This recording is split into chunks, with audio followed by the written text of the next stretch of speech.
जय जय शिवधारा, जय जय शिवधारा।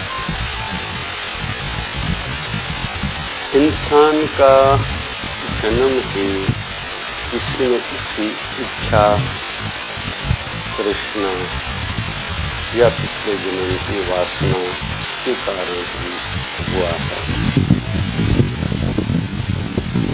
अधूरे इस दुनिया से गए थे, जिसकी पूर्णता के लिए फिर से हमें यह अवसर मिला। और एक दृष्टि से ये भी मान सकते हैं परमात्मा अति दयालु है। उन इच्छाओं को, वासनाओं को, तृष्णाओं को पूरा करने के लिए हम सबको जन्म दिया है। जैसे सूअर की योनि किसको मिलती है? जिनको पिछले जन्म में ज़्यादा बच्चे जन्म देने की भावना थी, मुझे बच्चे ज़्यादा हैं। सर्प की योनि किसको मिलती है? जिनका अंत समय में प्राण छूटे थे, पैसे को याद करते करते। जिनको अपनी प्रॉपर्टी के लिए भाव है, ये मेरी बिल्डिंग है, घर है, मकान है, फैक्ट्री है, तो उनको प्रेत की योनि मिलती, भैया रहो, तुम्हें सुख लेना है ना इसका प्रॉपर्टी का, तो प्रेत आके उन्हीं जगहों पर बसते हैं और कहीं कहीं तो उसी ही जगह में भी आके वास करते हैं। परमात्मा एक दृष्टि से दयालु है और पूर्णता के लिए वो जो हमारी इच्छाएं, वासनाएं, तृष्णाएं रह गई थी, उसके लिए फिर से धरती पर अलग अलग योनियों में भी भेजता है। मनुष्य देह के पीछे भी वही भाव है।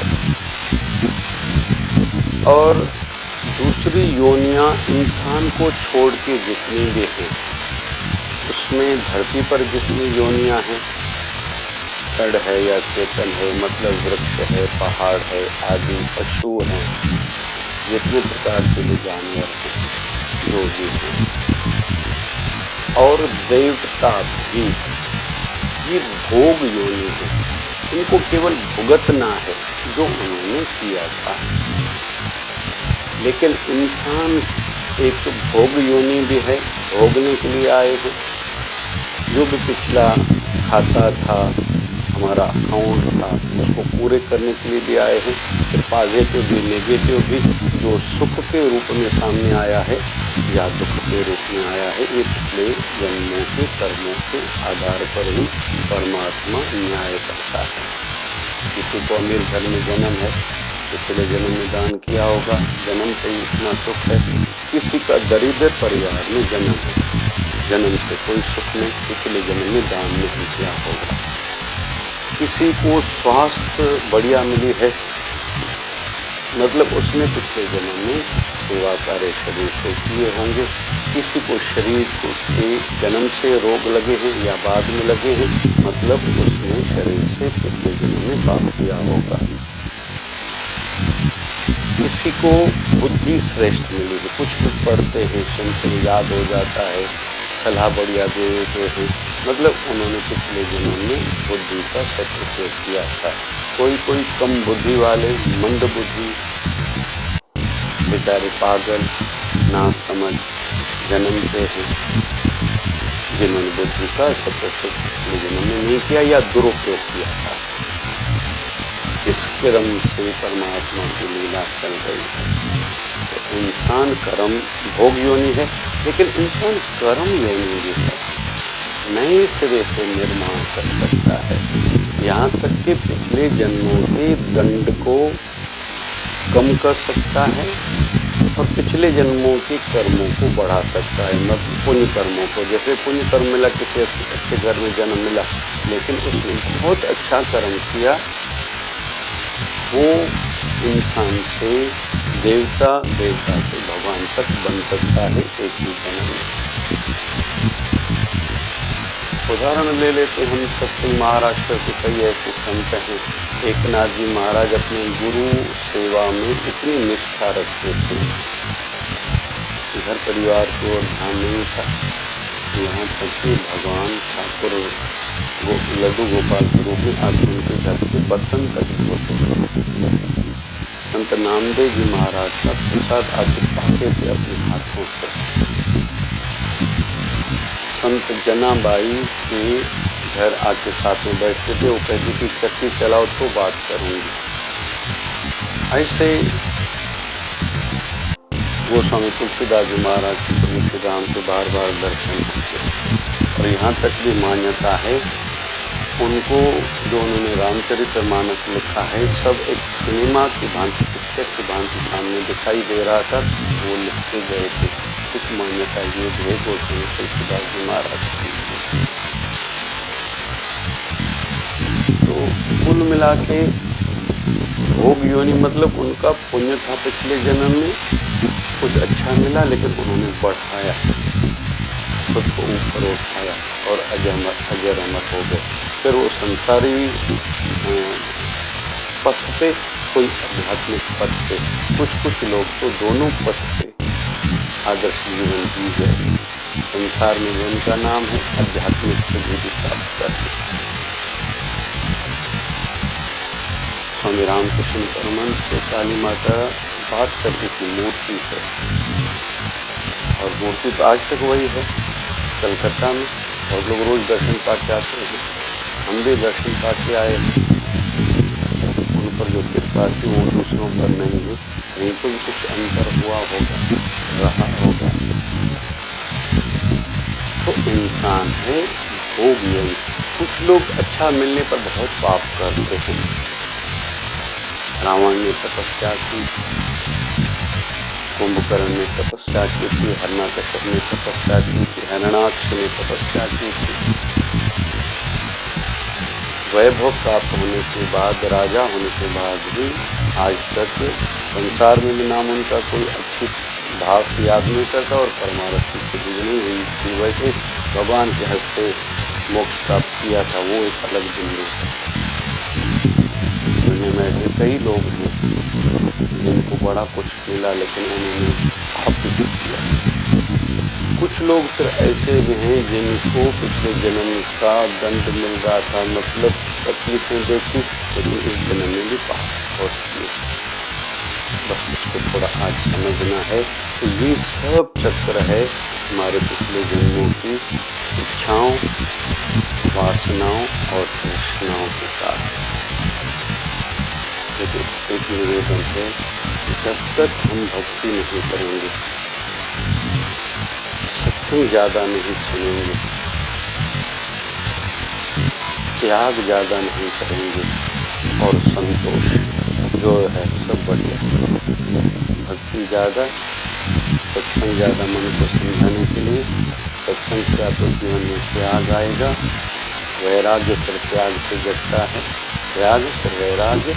त्याग मतलब एक एक चीज को छोड़ते जाना, खाने की वस्तुएं, एक टाइम पर एक ही अनाज, एक टाइम पर एक ही सब्जी, कम से कम बार खाना, और तामसी भोजन से खुद को बचाना, तामसी स्थानों पर खुद को नहीं लेके जाना, तामसी लोगों से खुद को बचाना, और सात्विक गुण बढ़ाना। तो भक्ति, सत्संग, कथा के माध्यम से भक्ति की दृढ़ता, त्याग, और तीसरा संतोष जो है बढ़िया। हम तृष्णाओं से जैसे अंदर की जागृता की साधना कराते रहेंगे। तो मन में कोई भी बुरा विचार जब उस समय खुद पर कंट्रोल करो, और ख्याल को ख्याल से खत्म करो। उल्टा विचार मन में जगा, उसको विचार से काट दो, नहीं भैया मुझे नहीं करना।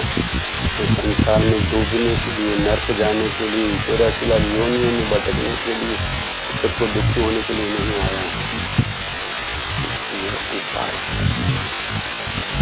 भक्ति, त्याग, संतोष जो है बढ़िया है, और खुद पर मन का नियंत्रण, जागरूकता। नहीं तो क्या होगा, जैसे कहते हैं कि एक साधु इधर उधर से कुछ मांग की भक्ति करके जीवन व्यतीत कर रहे थे। एक दिन मन में आया, रोज इधर उधर घूमता हूँ, मेरा अपना खुद का कोई आश्रम, कोई कुटिया नहीं है, क्यों न बनाऊं। एक गांव में गए तो किसी से चर्चा करी, उन्होंने कहा कि हमारे राजा बहुत अच्छे हैं, आप चाहो तो उनसे धरती मांगो, अपनी तो क्या बना सकते हो। उसको पता चला अमुक दिन पर राजा सवेरे जो उनके पास आता है बहुत कुछ दे देते हैं। ये भी गए, बड़ी लाइन लगी हुई है। इन्होंने देखा राजा सबको सब कुछ दे रहे हैं, उनके कहे अनुसार, मांग अनुसार, मुझे भी दे देंगे। उनका नंबर आया, राजा ने प्रणाम किया, साधु वेश जान के आने का कारण पूछा। साधु ने कहा मुझे अपनी कुटिया के लिए धरती चाहिए। तो राजा ने एकदम कहा कितनी। अभी ये साधु के मन में विचार आया कितनी, मतलब मैं तो छोटी कुटिया सोच रहा था, तो राजा है तो बोल रहा है खुद कितनी, तो ज़्यादा क्यों न कहूँ, कितनी कहूँ, 5,000 फीट, 10,000 फीट। ये साधु अंदर सोच रहे थे 15,000 फीट, 20,000 फीट। राजा ने फिर से कहा महात्मा कितनी धरती चाहिए। साधु का भी थोड़ा विचार बढ़ा, 25,000 फीट क्यों न लूँ, 30,000 फीट क्यों न लूँ, 1 एकड़ ही क्यों न ले लूँ। राजा ने तीसरी बार कहा महाराज जी आपको कितनी धरती चाहिए। ये साधु खुश। अभी साधु के मन में आया 2 एकड़ फिर क्यों न मांग लो, भला 5 एकड़ ही क्यों न मांग लो। राजा समझ गए कि साधु को शायद ज़्यादा धरती चाहिए, ये कह नहीं पा रहे थे। राजा ने कहा हे साधु जी आप ऐसे करिए, यहाँ से चलते जाइए और रात तक संध्या सूर्य ढलने तक वापस आ जाइए। जितनी आप दूर तक जाएंगे वो धरती में आपको दे देंगे। और इधर से पीछे से जो 2 घोड़े सवार पीछे लगा लिए सैनिक। साधु कहाँ तक जाते हैं वहाँ लकीर खींच लेना, कल इनको साधु के नाम पर ये धरती पर होगा। ये साधु चलने लगा, विचार है थोड़ा जल्दी जल्दी क्यों न चलूँ, धीरे धीरे धरती कम मिलेगी।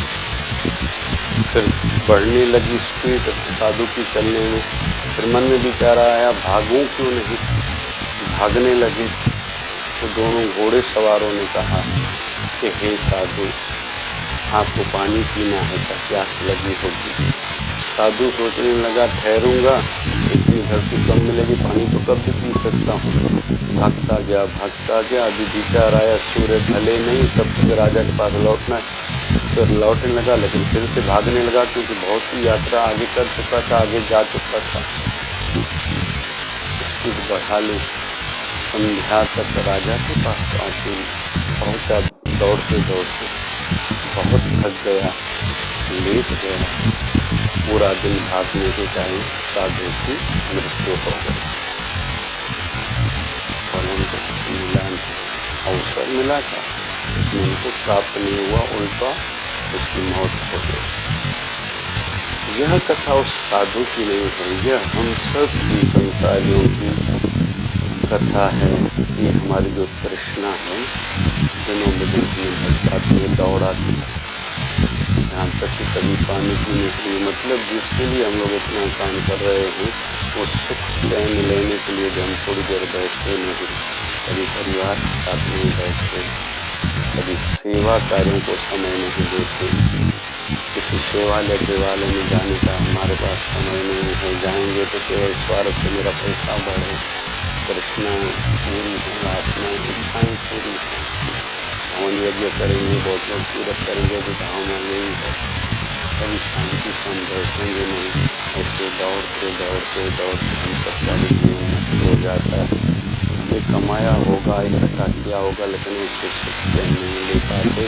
अगर थोड़ा लेके उससे सुख लेने की भावना रखें तो शेष जीवन हम आनंद से जी सकते हैं। और दुर्दशा क्या है, हमें दौड़ के देख के हमारे पीछे वालों को, बच्चों को, दूसरों को जो हमें आदर्श मानते हैं, उनको भी ऐसे लगता है जीवन का शायद नाम ही दौड़ना है, भागना है, और इसी का नाम तृष्णा है। उनके मन में जो यही तृष्णा जगती है जिसके कारण हर कोई नरक की ओर जाने की यात्रा कर रहा है, वैकुंठ की ओर यात्रा नहीं कर रहा। समय खुद को नहीं दे रहा, भावना तक नहीं जग रही है। क्यों? क्योंकि इच्छाएं, तृष्णाएं, वासनाएं इंसान को भटकाती हैं और इनसे बचने का उपाय है भक्ति करना, त्याग करना, जीवन में संतोष का होना, जितना है सब बढ़िया है, जो मिला है वो किसी से कम नहीं, और जो नहीं मिला उसका गम भी नहीं। और साथ साथ में खुद पर मन पर नजर रखें कि उल्टे थॉट तो नहीं आ रहे मेरे मन में, उल्टे विचार तो नहीं आ रहे, बस जीवन में विचार अपनाएं, खुद को इच्छाएं कृष्ण वासना से बचा के शेष जीवन आनंद में जिए और चौरासी लाख जीवन से खुद को बचाएं। इसमें समझदारी है, यही ज्ञानी के लक्षण है। जय जय शिवधारा, जय जय शिवधारा। प्यारा प्यारा